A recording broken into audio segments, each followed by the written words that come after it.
17.1.11 po kristjanskem koledarju 2011, Toštoš Mihael, Ljubljana, lokacija Oražnov dom.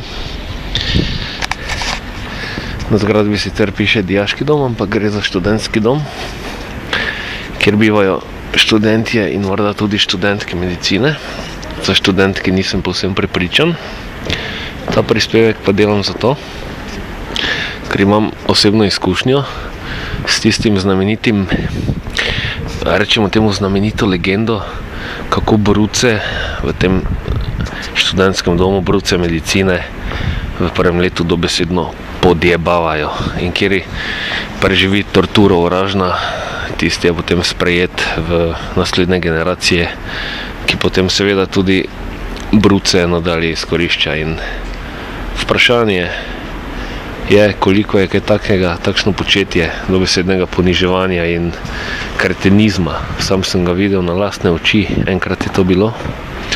Koliko je to povezano z plemenitostjo poklica, ki bi ga potem ti ljudje najkasneje izvajali. In dejansko so vsi segmenti zmeraj med seboj povezani in lahko, da se kdo najde, ki sedaj reče, kaj spet pretiravam in komentiram in iščem dlako v jajcu, ampak tukaj ne gre za dlako v jajcu, ampak tukaj gre za kulturni element in ne bom dejal, da je to v neposredni povezavi oziroma da je to vzrok za tisto, kar se v medicini dogaja, ampak medicina v tem sistemu, v katerem živimo, izgublja na svoji plemenitosti, postaja posel, postaja v nekaterih primerih diletantsko početje in zagotovo ne sovpada z zdravim, plemenitim poslanstvom medicinskega poklica to, kaj se dogaja v takšnem domu.